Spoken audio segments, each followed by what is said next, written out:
Marlin é um peixe-palhaço, nem tão engraçado assim, mas que nadou milhares de quilômetros, lutou com tubarões, águas-vivas, nadou com tartarugas e quase foi engolido por um pelicano. Tudo isso para encontrar seu filho Remo. Quer dizer, Nemo. É sobre isso que nós vamos falar no vídeo de hoje. Meu nome é Mayara Kathleen, seja muito bem-vindo ao Insight. Procurando Nemo é um clássico da Disney Pixar. Dá para aprender desde a fórmula da água a quantos anos as tartarugas vivem. Mas para esse vídeo, nós vamos focar na desobediência de um filho e no amor de um pai. Já contei tudo que Marlin fez para encontrar seu filho. Mas e você? Sabe o que Deus fez para te encontrar? Em Colossenses 2, do 13 ao 15, diz: Antigamente vocês estavam espiritualmente mortos por causa dos seus pecados, e porque eram não-judeus e não tinham a lei, mas agora Deus os ressuscitou junto com Cristo. Deus perdoou todos os nossos pecados e anulou a conta da nossa dívida com os seus regulamentos que nós éramos obrigados a obedecer. Ele acabou com essa conta pregando-a na cruz, e foi na cruz que Cristo se livrou do poder dos governos e das autoridades espirituais. Ele humilhou esses poderes publicamente, levando eles prisioneiros no seu desfile de vitória. Tínhamos uma dívida com Deus que foi paga por Cristo na cruz. Para que houvesse uma reconciliação entre a humanidade e Deus, era um preço de sangue. E Cristo pagou essa conta. Cristo pagou a nossa conta, a nossa dívida com Deus. Romanos 5, 17 ao 19 diz: É verdade que por causa de um só homem e por meio do seu pecado, a morte começou a dominar a raça humana. Mas o resultado do que foi feito por um só homem, Jesus Cristo, é muito maior. E todos aqueles que Deus aceita e que recebem como presente a sua imensa graça, reinarão na nova vida por meio de Cristo. Portanto, assim como um só pecado condenou todos os seres humanos, assim também um só ato de salvação libertará todos eles da vida. E assim como muitos seres humanos se tornaram pecadores por causa da desobediência de um só homem, assim também muitos serão aceitos por Deus por causa da obediência de um só homem. Obediência de Jesus Cristo. O pecado de Adão reinou sobre toda a humanidade e continua reinando e trazendo morte, que é basicamente a separação do homem e Deus. Mas Cristo veio para fazer essa ligação novamente entre nós e Deus. Romanos 8, versículo 1 diz: Agora já não existe nenhuma condenação para as pessoas que estão unidas com Cristo Jesus. Não existe condenação para nós que estamos unidos com Cristo Jesus, aqueles que foram perdoados por Deus por meio de Cristo Jesus. Não há nenhuma condenação. Romanos 8, do 15 ao 16 diz: Porque o Espírito que vocês receberam de Deus não torna vocês escravos e não faz com que tenham medo. Pelo contrário, o Espírito torna vocês filhos de Deus, e pelo poder do Espírito dissemos com fervor a Deus: Pai, meu Pai. O Espírito de Deus se une com o nosso Espírito para afirmar que somos filhos de Deus. E aceitos por Deus, Ele nos dá o seu Santo Espírito. E agora nós podemos dizer a Deus: Pai, meu Pai. Agora nós somos filhos de Deus, irmãos junto com Cristo. João 1, do 12 ao 13, diz assim: Porém, alguns creram nele e o receberam, e a estes ele deu o direito de se tornarem filhos de Deus. Eles não se tornaram filhos de Deus por meios naturais, isto é, não nasceram como nascem os filhos de um pai humano. O próprio Deus é quem foi o pai deles. E agora nós somos filhos de Deus por meio do Espírito de Deus. Nós nos tornamos filhos.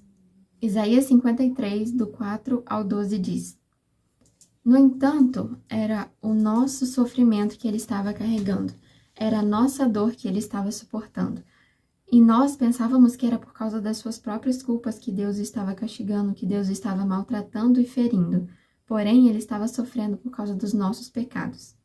Estava sendo castigado por causa das nossas maldades. Todos nós éramos como ovelhas que se haviam perdido. Cada um de nós seguia o seu próprio caminho, mas o Senhor castigou o seu servo, fez com que ele sofresse o castigo que nós merecíamos. Ele foi maltratado, mas aguentou tudo humildemente e não disse uma só palavra. Ficou calado como um cordeiro que vai ser morto, como uma ovelha quando cortam a sua lã. Foi preso, condenado, levado para ser morto. Ninguém se importou com o que ia acontecer com ele. Ele foi expulso do mundo dos vivos, foi morto por causa dos pecados do nosso povo, foi sepultado ao lado de criminosos, foi enterrado com os ricos, embora nunca tivesse cometido nenhum crime, nem tivesse dito uma mentira. O Senhor Deus diz: eu quis maltratá-lo, quis fazê-lo sofrer. Ele ofereceu a sua vida como sacrifício para tirar pecados, e por isso terá uma vida longa e verá os seus descendentes. Ele fará com que o meu plano dê certo. Depois de tanto sofrimento, ele será feliz. Por causa da sua dedicação, ele ficará completamente satisfeito. O meu servo não tem pecado. Mas ele sofrerá o castigo que muitos merecem, e assim os pecados dele serão perdoados. Por isso, eu lhe darei um lugar de honra. Ele receberá a sua recompensa junto com os grandes e os poderosos, pois ele deu a sua própria vida e foi tratado como se fosse um criminoso. Ele levou a culpa dos pecados de muitos e orou pedindo que eles fossem perdoados. De Gênesis a Apocalipse, Cristo é exatamente tudo o que nós precisamos. Ele é o Cordeiro de Deus, que tira o pecado do mundo. A ira de Deus, o cálice de ira que tanto se fala no Antigo Testamento, foi derramado sobre o Filho de Deus. Aquilo que Deus ia derramar sobre nós, a ira de Deus, veio sobre Jesus. E naquele momento onde ele está na cruz, que ele diz: Pai, meu Pai, por que me abandonastes? Era o que nós deveríamos ter sentido.